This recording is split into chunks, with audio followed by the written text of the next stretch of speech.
ఈరోజు అనంతపూర్ అర్బన్ పరిధిలో 29 సాయినగర్లో వైఎస్ఆర్ కాంగ్రెస్ పార్టీ జగన్మోహన్ రెడ్డి గారి పిలుపు మేరకు అనంత వెంకటరామరెడ్డి గారి సూచన మేరకు మేము బాబు షూరిటీ మోసం గ్యారంటీ అనే కార్యక్రమాన్ని నిర్వహిస్తున్నాము. ఈరోజు ఏ ఇంటికి వెళ్ళినా కూడా, ఎవరి దగ్గరికి వెళ్ళినా కూడా వాళ్ళు ఏ మేరకు ఈ కూటమి ప్రభుత్వం వచ్చినాక నష్టపోయినారు అనేది ప్రజలే వాళ్ళే తెలియజేస్తున్నారు. గతంలో వైఎస్ఆర్ కాంగ్రెస్ పార్టీ ప్రభుత్వంలో జగన్మోహన్ రెడ్డి గారు ముఖ్యమంత్రిగా ఉన్నప్పుడు ఏ విధంగా వాళ్ళకు లబ్ధి చేకూరింది, ప్రతి సంక్షేమ పథకము వాళ్ళ గుమ్మానికి తెచ్చిన ఘనత వైఎస్ఆర్ కాంగ్రెస్ పార్టీ జగన్మోహన్ రెడ్డిదని చెప్పి ప్రజలే తెలియజేస్తున్నారు. ఈరోజు చంద్రబాబు నాయుడు గారు ముఖ్యమంత్రి అయిన తర్వాత చెప్పిన ప్రతి హామీని కూడా తొంగలో తొక్కిన నాయకుడు ఎవరన్నా ఉన్నారు ఈ రాష్ట్రంలో అంటే చంద్రబాబు నాయుడు గారు అని చెప్పి ప్రజలే తెలియజేస్తున్నారు. ఎందుకంటే వాళ్ళ సూపర్ 6 పథకం, సూపర్ 6 గురించే అన్ని ఫెయిల్యూర్సే. సూపర్ 6 అన్నారు, సూపర్ 7 అన్నారు, అన్నదాత సుఖీభవ అన్నారు. అన్నదాత సుఖీభవ ఈ రోజు వరకు కూడా ఇచ్చిన దాఖలాలు లేవు. అదేవిధంగా తల్లికి వందనము 2023, 24, 25 సంవత్సరానికి సంబంధించి అది కూడా ఇవ్వలేదు. అదేవిధంగా దీపం పథకం కింద సంవత్సరానికి 3 సిలిండర్లు అన్నారు. ఈ 14 నెలల కాలంలో వాళ్ళు ఇచ్చినది కేవలం 1 సిలిండర్ ఇచ్చినారు. అంటే ప్రతి కుటుంబము 3 సిలిండర్లు నష్టపోయినట్టే.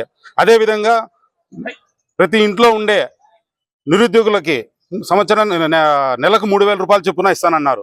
అది కూడా ఇంతవరకు వేయలేదు. అంటే ఈ 14 కాలంలో 3,000 రూపాయలు ప్రతి నెల చొప్పున అది కూడా వాళ్ళు నష్టపోయినారు.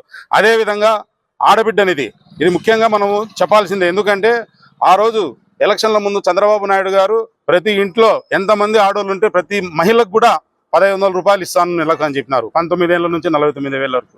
అది ఇంతవరకు కూడా అది కూడా ఇవ్వలేదు. అదేవిధంగా ఉచిత బస్సు, ఈ ఉచిత బస్సు అనేది మహిళలకు ఉచిత బస్సు అన్నాడు. మహిళలను ఆకర్షించేదానికి ఆ పథకాన్ని పెట్టినారే తప్ప ఆయన దాన్ని అమలుపరచాలనే ఉద్దేశం ఆ రోజు లేదు, ఈ రోజు లేదు ఆయనకి. ఇలా చంద్రబాబు నాయుడు గారు చెప్పిన ప్రతి ఒక్కటి కూడా మోసమే. 50 ఏళ్ళకు పెన్షన్ అన్నారు. ఈ 14 నెలల కాలంలో దాని గురించి ప్రస్తావనే లేదు. గమనించాలా, చంద్రబాబు నాయుడు గారు దేనికి షూరిటీ అంటే మోసం చేసే దాంట్లో మాత్రమే ఆయన గ్యారంటీ.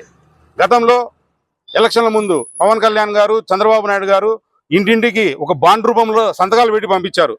మీ కుటుంబానికి ఇంత డబ్బు చేకూరుతుంది ఈ కూటమి ప్రభుత్వం వస్తే, జగన్మోహన్ రెడ్డి చేసే ప్రతి సంక్షేమ పథకాన్ని మేము అమలుపరుస్తామన్నారు. జగన్మోహన్ రెడ్డి గారు అమలుపరిచిన సంక్షేమ పథకాన్ని ఈ రోజు వాళ్ళకి అమలుపరచాలంటేనే వణుకు పుడుతుంది. జగన్మోహన్ రెడ్డి ఈ దేశంలో, రాష్ట్రంలో ఏ నాయకుడు లేని విధంగా ప్రతి సంక్షేమ పథకాన్ని అమలుపరిచిన నాయకుడు ఆయన. ఈరోజు చంద్రబాబు నాయుడు గారు ఏ పథకం అమలుపరచాలంటే కూడా ఈ రాష్ట్రాన్ని అమ్మాలు అంటారు, లేకుంటే ఈ సంక్షేమ పథకాలు చూస్తుంటే భయం వేస్తుంది అంటారు. ఈ విధంగా చెప్తున్నారు ఆయన. గతంలో జగన్మోహన్ రెడ్డి గారు సంక్షేమ పథకాలు ఇస్తా అంటే చంద్రబాబు నాయుడు గారు హేళనగా మాట్లాడేవాళ్ళు. బటన్ నొక్కడం అదేమన్నా ఇంట్లో ఉండే ముసలమ్మ కూడా బటన్ నొక్కుతుంది, అదేం పెద్ద పనే అన్నాడు. ఈ రోజు బటన్ నొక్కేదానికే చంద్రబాబు నాయుడు గారికి 14 నెలల కాలం పట్టింది తల్లికి వందనం ఇచ్చేదానికి. అది చంద్రబాబు నాయుడు గారికి, జగన్మోహన్ రెడ్డి గారికి ఉన్న వ్యత్యాసము. కాబట్టి ప్రజలు ఇప్పటికైనా గ్రహించాలా. రాబోయే కాలంలో స్థానిక సంస్థల ఎన్నికల్లో కూడా ఖచ్చితంగా వైఎస్ఆర్ కాంగ్రెస్ పార్టీని ప్రజలు గెలిపించుకుంటామని కూడా చెప్తున్నారు. మళ్ళీ జగన్మోహన్ రెడ్డి ముఖ్యమంత్రి కావాలని కూడా చెప్పి కూడా తెలియజేస్తున్నారు. జై